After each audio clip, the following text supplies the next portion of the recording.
Industry ready workforce, वो हम advance में काम करने की दिशा में आगे बढ़ते हैं।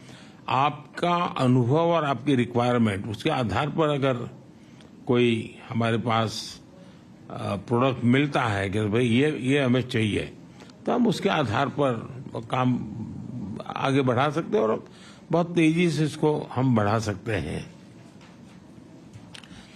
हमारा लक्ष्य 1-2 सालों में 85,000 technician, engineers and R&D experts, उनका हम निर्माण करना चाहते हैं। उस प्रकार का हम इकोसिस्टम बना करके रिक्वायरमेंट अनुकूल स्किलिंग, उस दिशा में हम बल देने का प्रयास कर रहे हैं। सेमीकंडक्टर डिजाइन में तो 20% हिस्सेदारी भारत की है और अब सरकार ने हर सेक्टर के लिए डिजाइन इन इंडिया की मुहिम शुरू की है और हाल में ही हमने हाई एंड रिसर्च को प्रमोट करने के लिए $12 बिलियन का रिसर्च फंड भी बनाया है, क्योंकि हम इनोवेशन पर विशेष बल देना चाहते हैं। भारत में मजबूत IPR फ्रेमवर्क, जो आपने उल्लेख किया IPR के संबंध में, और टेक्नोलॉजी और इनोवेशन को संरक्षित करने की दिशा में भी हमारा उतना ही बल है। हमने जो नया डेटा प्रोटेक्शन लॉ बनाया है, उससे भी आप जैसे साथियों को महत्व है। अब डेटा प्रोटेक्शन लॉ का तो महत्व ही है। अब मैं डेटा पॉलिसी को लेकर के अभी आ रहा हूं और मैं गवर्नेंस के मॉडल में डेटा गवर्नेंस पर भी बल दे रहा हूं। मैं गवर्नेंस में एक साइमल्टेनियस पिलर खड़ा करना चाहता हूं, जो गवर्नेंस के ट्रेडिशनल मॉडल है, उसके साथ साथ एक गवर्नेंस का, डेटा गवर्नेंस का मॉडल, ये दोनों साइमल्टेनियस कैसे काम करे, क्योंकि बदलती हुई दुनिया में ये बहुत बड़ा रोल प्ले करने वाला है और हम उस दिशा में आगे बढ़ने का प्रयास कर रहे हैं।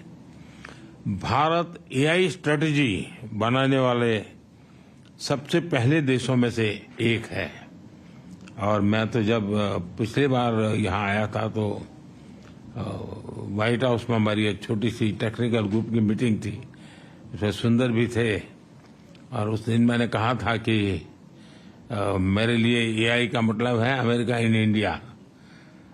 तो हम उस ताकत को और बढ़ाना चाहते हैं और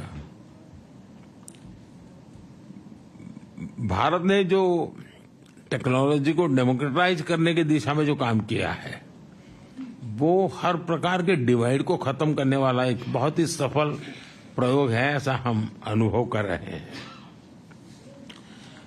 भारत AI के रिस्पॉन्सिबल और एथिकल उपयोग के लिए भी प्रतिबद्ध है।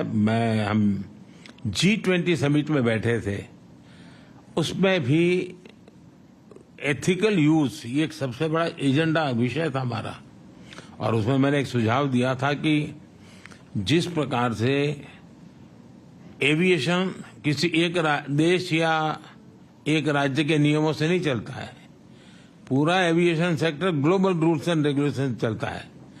दुनिया का छोटा देश होगा तो भी उसने अमेरिका के स्टैंडर्ड से ही एविएशन चलाना पड़ेगा और अमेरिका कितना ही बड़ा देश कहने वो अपनी मनमर्जी से नहीं चलेगा, उसको भी छोटे देश की पद्धतियां हैं उसको स्वीकार करना पड़ेगा। जिस प्रकार से एविएशन सेक्टर ग्लोबल गवर्नेंस बन चुका है, वैसा ही डिजिटल हमें ग्लोबल गवर्नेंस का मॉडल ही खड़ा करना पड़ेगा। किसी एक देश का governance, rules and regulation digital world के लिए चलने वाला नहीं है और हमारे सामने मॉडल है। एविएशन सेक्टर एक सक्सेसफुल मॉडल है, सब लोग उसको फॉलो करते हैं। तो मैं G20 में इस विषय को मैंने बहुत आग्रह से रखा है, आगे भी मेरा ये प्रयास है।